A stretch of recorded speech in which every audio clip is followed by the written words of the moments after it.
sorry, I'm currently here in the old capital, Quebec City, and we're gonna go find our next interview partner, Gabriel Renaud, a Red Bull Crash Ice athlete. So let's go find him.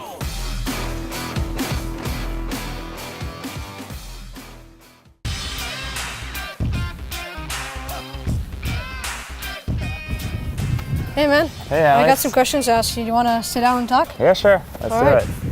How's it going, man? Good. Yeah, no. There's lots of busy projects going on, but it's going really well. Yeah. So what's an average day for an athlete like you? Just a regular day? Yeah. A regular day when you're not on game day. What's the average day when you're not just training? What else do you do? I'd say it's all about getting the right nutrients in your body, getting hydrated, and then obviously you put in the hours in the gym and in your sport, master your craft, you know? So Gab, what do you do to energize yourself every day so you really bring the energy that you need to deliver the results that you want during that day? Is there any conditioning you do every morning that helps you put you in that kind of state? Yeah, I'm not the most productive in the morning, so I have like a big night ritual I do before I go to bed. In the morning, I like to just take it easy, maybe do some stretches, a little meditation maybe for 1, 2, 3 minutes, and then I'll have breakfast, fuel the body for the day, you know? But I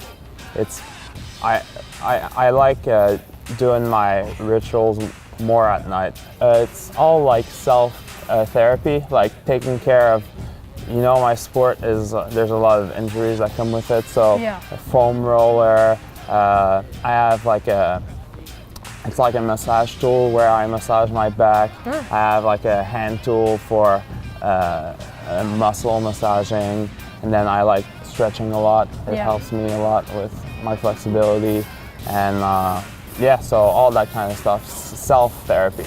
Yeah. So yeah, what have you done in life that's been able to bring you where you are in life, where you're a Red Bull Crash Ice athlete and you've got this online business? What have you done to get to this point?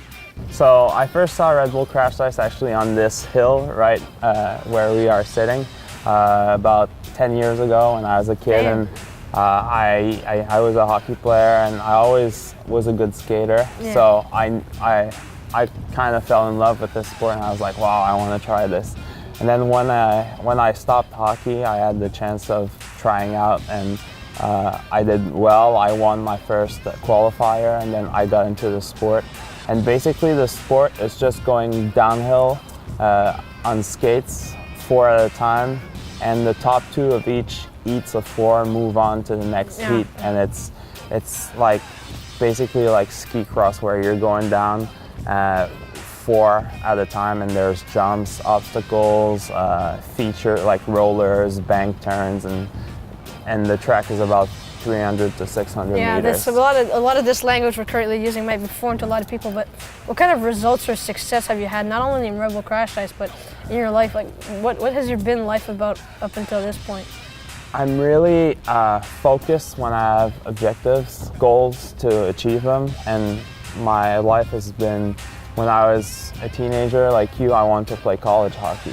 Oh yeah, that's a lot of dreams. So I did everything I could to play college hockey, and I played college hockey in the US. And then I had another dream to compete on the Red Bull Crash Ice Tour, and then I did that as well, and also study in a good university in the States, and I did that as well. So I'd say as far as results on Crash Ice, I had a pretty good first season. Last season I had a bad injury. I got the same results, 42nd in the world. Not quite what I was hoping for, but I'd say I'm gonna have a way better season this year. Every season we're constantly growing. You talked about goals in the middle of there. How do you, what's your step-by-step process for setting your goals? So how do you make sure that you stay on top of your goals and manage your goals so you make sure you succeed and achieve them? Yeah, for that I use a daily planner where I'll have my yearly goals, and then my trimester goals, and then my weekly goals. And then every day I set my priorities with, like, in regards to those goals. So it's easy for me to stay on top because I'm writing my goals every single week, every single day. So Yeah, and then it's not only for me. The important thing for everyone would be it's not only to have your goals, but it's to know what the steps are. What do you need to do action plan? exactly, create an action plan, and what do I need to do to become a top 10 Red Bull Crash Ice rider? Yeah. It's okay to say it, and that's my problem in the past is I said, oh, I want to be a top 16, top 10 Red Bull Crash Ice rider, but now I realize what are the steps to get there. There's a lot of steps, and it might not come in the next 2 years. It might be 3-4 years down the line. It's like a long-term plan. Yeah, it's a lot of people. I once saw this TED Talk was about focusing on the actions you have to take, not the actual goal. But is there a specific way to phrase your goals? A phrase? Yeah, phrase them like, I guess in the sentence, like you just write it out more specifically, or is this a? It's more like action, I would say. Like be.